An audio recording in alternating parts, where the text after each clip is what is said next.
Alright guys, well I'm back today with a first shots and overview video of the Shadow Systems CR920. Now when this gun first came out, there was a lot of hype about it because its size to capacity ratio, being a very small gun, claiming to shoot like a full-size gun and carrying a larger capacity than some of its other competitors. But with that came the Shadow Systems quality, the overall performance that they are known for, but also the price. It's not the cheapest in the world. I picked up this particular version from a good friend of mine at work. He actually bought this from Palmetto State Armory with the Hollow Sun when they were doing a sale or a deal. Then he had a rebate, grabbed some of the extra mags with a rebate, then ended up building out a 365 XL to his exact specifications that he wanted and sold me this. So I'm really excited to get it out to the channel after purchasing it from him. Now, as soon as I grabbed it, I loaded up the mags and took it to the range, and I was pleasantly surprised at the quality and performance of the CR920, and now I understand the hype. We're going to dig into all of the specs and features. We're going to compare it with a few other guns in its same type of category, and really talk about whether it's worth the money, and in my opinion, I think it is, especially if you can find one of those sales that my good friend did when he purchased it from PSA. Or you find a good friend like I did and grab one from them. Now, before we get too far into it, I do want to give a huge shout out to today's channel sponsor, Callaway Ballistics, for always supporting the channel. These guys also have a code 704TACTICAL for 5% off and free shipping on orders over $200, so definitely check them out. They just did a restock and we put a lot of this ammo through this pistol. Now, when I looked up the Shadow Systems, this particular version with an optics cut, now it wasn't the exact slide finish, but they go from anywhere from about 740 or a little bit less than 700 to about 850, again, depending on the configuration and exactly what type of slide cuts and barrels used. So you were looking at right at about a $700 gun minimum from most places. Now, again, occasionally you can find these on sale, and I believe, again, my friend at work had grabbed this a little bit cheaper than that with the Hollow Sun, so that was a great opportunity for him to snag something like this. Now, when you're looking at this, it utilizes the micro RMSC footprint, which is perfect for a concealed carry handgun. It also features a ton of bells and whistles, like very nice high-vis sights, slightly raised sights so you can actually clear the optic itself, an enhanced beaver tail on the back, very nice texturing, and a flat face trigger. So let's talk about those and then how it's shot down at the range. So right off the bat, we'll make sure it's clear, and the frame itself is incredibly compact. This is competing with a Glock 43 or a Glock 43X, depending on the mags used. You can get the flush-fitting mags, which actually hold 10 rounds, which starts to compete with the Glock 43, yet you're getting an extra few rounds over the Glock 43, and that's what makes this one stand out. Now, my friend swapped out the base plate, but included the original flush-fitting base plate inside the box, so I may put that one in the future. When you grab the slightly larger versions with the extended base plate, you're looking at right about 13 rounds in this pistol for an amazing compact feel, but you can finally get your pinky on there, and now this starts to compete with the Glock 43X. So you can see these are the same base magazines that hold 10 rounds, then you put that extension and get some more in there. So this is a very interesting option when it comes to the modularity of this handgun. If you wanted a little bit of extra power in there, a little extra ammo in there, you throw one of those in there. If you wanted to be a little bit more concealed carry, you throw the other mag in. Not a new concept, but something to consider. Now, when this is competing with the Glock 43X, what you're looking at is the ability to carry about 3 more rounds in that magazine.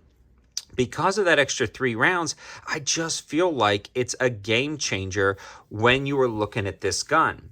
13 plus 1 is no joke, especially for a gun this size, and that's one of the main selling points of this. Again, really kicking Glock in its own rear end with the same setup of pistol. Moving on to the trigger guard and the ergonomics of it. It's got very nice texturing all around the grip, and the controls are protected yet easily accessible. Also, it's got nice texturing up here to rest your thumb on, and that works out perfectly down at the range. The mag release works great, and the mags themselves are truly innovative and they feel great. They slide in super easy. They've got a nice taper to them for tactical and speed reloads. And the trigger guard itself has a flat spot on the front if you wanted to wrap your finger around it. I personally don't do that, but it is a possibility. And it also has a cut underneath for those micro subcompact lights. Now again, a mini Valkyrie or a standard TLR7 won't fit on this. You'll have to get the TLR7 sub or a micro compact light. I'm going to be picking up a few of those because I've been recently grabbing a lot of micro handguns, including the new Palmetto State Armory micro dagger, which are going to do a size comparison and overall performance comparison in this video later on. Moving along to the slide itself, we've already talked about the raised high-vis sights. They also have a wide variety of cuts right here. And when I say a wide variety, they almost have a scallop cut out. And then within the scallop themselves, they actually have slide serration. So you can really get a good purchase on that wherever you grab that slide. The barrel on this guy is also spiral fluted and it has a crown on there. So the attention to detail and quality across this entire pistol is absolutely spectacular. You can see why they're charging the price that they do. The trigger on this guy is also really great. Make sure it's clear one more time. You press it, it's got a smooth take up, little sponginess, and then a good break. It's not the best trigger I've ever felt, but it's definitely better than a standard off-the-shelf Glock trigger, so no complaints there. Now let's talk about its performance down at the range. How did it shoot? What was the recoil impulse like?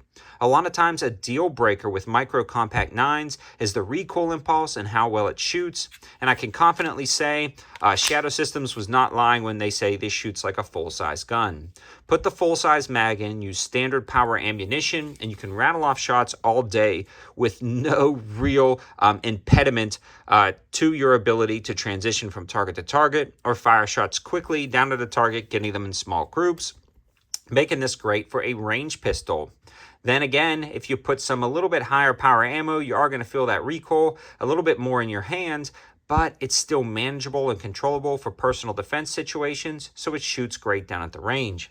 In fact, this is where I'm going to bring some other guns in. I just shot the Palmetto State Armory micro dagger, and the CR920 definitely has a better recoil impulse than the micro dagger. Just absorbs the recoil a little bit better. Now, with that being said, the micro dagger comes in at about $350, and this is well over twice the price, so I do expect advantages with this gun over the micro dagger. Now, is it worth buying? That's up to you. Now, when we are talking about the P365 XL, I feel like the recoil impulse is right about the same. The CR920 may edge it out, but I'd have to shoot them side by side, and unfortunately, I haven't done that yet. The Shield Plus is also a great recoil impulse, and these guys, I would say, are about the same as well, but you're looking at about $350, $400 for the Shield Plus. So this does definitely have a great recoil impulse, and it shoots great down at the range. Now, the cool thing about this is because it is compared to that Glock 19X, you get a lot of parts interchangeability, but you'll want to really look into it because it's not an exact one-to-one, and we may be doing some of that in the future. Let me know in the comment section below, do you want to see like a compatibility overview between this, the micro dagger, and the Glock? I may actually have to purchase some of the Glocks that I've been ignoring because they just feel underwhelming to me, especially with the micro dagger and the Shadow Systems on the market. Now, when we were taking this down to the range, I was initially just a little bit confused about if I would carry something like this because of all of the other guns I have, and a lot of it comes down to size and weight. So what I'm going to do is leave the full extension mag in and show you guys its comparisons. This is the Palmetto State Armory micro dagger, which competes with the Glock 43X or the Glock 48 if you buy the long slide version. So let's look at the sizes. We have 15 rounds in the micro dagger, and you can see it's definitely longer. It also is about the same slide length because I did swap out the slides and frames, and they seem to be, at least without taking to the range and shooting them, completely compatible. But again, I haven't run rounds through them, so don't quote me on that, but it seems like they do fit. So for all intents and purposes, these are about the same size gun other than the grip length, and that matters for carry. This is what's going to stick out of your shirt or appendix carry. So you can actually go a lot smaller with the CR920, and you don't have that ability because this is a permanently fixed grip of the same size as a Glock 19X, and any extensions will bring it down further, but you do get an extra 2 rounds with that. But is it worth it for concealed carry? I think the CR920 definitely takes the cake for concealed carry because you get the flush fit option and the extended mag option. Here is the SIG P365XL. Let's compare it to the sides. Again, you get about the same grip length, almost exactly the same grip length, but with the extension, so you have more versatility. And the 365XL has a slightly longer slide, but the thickness seems about the same. Again, the same footprint. Moving on to the Shield Plus. This one is not optics cut, but this guy right here, you are looking right at about 10 to 13 rounds, depending on the mags you're going to be putting in here. But this one is a little bit thinner on the back. It feels a little bit more ergonomic and thinner. And then you definitely get a smaller gun. So if you were truly looking for concealed carry and concealed carry only, it's going to be hard to beat the Shield Plus in my opinion. It's truly one of my go-to options. The trigger on this guy is super nice. Got a very smooth take-up. Hits a defined wall. And then it has a break. So the trigger on this guy is definitely better than the CR920. The ergonomics, though, it's going to be one of those things. If you put the flush fitting mag in, it's going to feel like a smaller gun. You put the extension in, you know the drill. So this is just a great option in general, but this one does not have the optics cut. So when you start adding the optics cuts version, I'm not even sure if they make a Shield Plus with an optics cut. I'll have to dig in. But you get that ability to add an optic on the CR920. Again, it's just a smooth shooter down at the range. So I hope you guys liked the video. I hope it gives you a full overview of a lot of different guns on the market right now. This seems to be like the glory days of micro 9s. And one thing I want to mention before I leave is that this fits all of the 43X and 48 MOS and even 43 MOS holsters right here. So you can see how well it fits, which is a great option. Some of my favorites will be linked in the description below for this particular firearm. So I hope you guys liked the video. Again, hope it gives you another interesting option that you could potentially use for concealed carry. And a huge shout out to my buddy at work for selling me this. I hope he watches the video because I've fallen in love with this gun. It's permanently staying in the collection. And it's probably going into my carry rotation once I get a few more rounds in it to prove it out. Oh, and the round count on this guy, he put about 500 rounds through it. I've got about 250 through it right now, so 750 in. He reported absolutely no malfunctions, and I've had no malfunctions, so 100% reliable. Thanks for watching, guys. Have a good one.